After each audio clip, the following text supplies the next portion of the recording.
10 বছর হওয়ার পরে যখন ওনারা ডিসাইড করলেন যে আম বিয়ে করবেন, তো বুঝতেই পারছেন যে ওই সময়কার কথা। তো ওই সময় তো স্বাভাবিকভাবে আপনার হিন্দু মুসলিমের মধ্যে এরকম বিয়ে হতে তো অস্বাভাবিক একটা ব্যাপার ছিল। তো আম্মি যেহেতু একেবারেই পাপার জন্য মানে আ একেবারে অন্যরকম ভালোবাসা এবং পাপারও আম্মির জন্য অন্যরকম ভালোবাসা। তো যখন আ ডিসাইড হয়ে গেল, আমি যতটুকু শুনেছি তখন মোটামুটি একটা রায়টের মতোই হলো ওই জায়গাটাতে। মানে কলকাতায় খিদিরপুর এরিয়াতে। মানে ছোটখাটো একটা রায়ট হয়ে গেল। হায়, হায়! মানে আম্মিরা তখন থাকতেন হচ্ছে কালীঘাটে।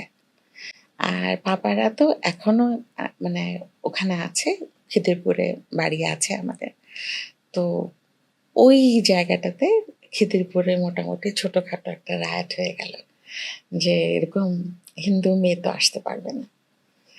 তো তারপরে পাপা কোনো না কোনোভাবে খুব বেশি ম্যানেজ করে তারপরে ওই দিক দিয়ে হিন্দুরা যারা ছিলেন তারাও একদম মানে রাজি ছিলেন না এবং আমার আম্মির সাইডে যে আমার নানি, নানিকে আমরা আমাই বলতাম যেহেতু নেপালি, হ্যাঁ? নানিকে আমাই বলতাম।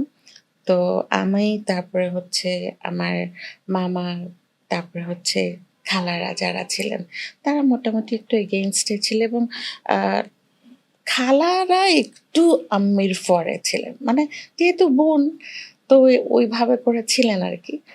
তারপর তো মোটামুটি ওই যে রাইটের কথা বললাম একটু শান্তশিষ্ট হওয়ার পরে আ উম সিঙ্গারা দিয়ে বিয়ে হয়েছিল।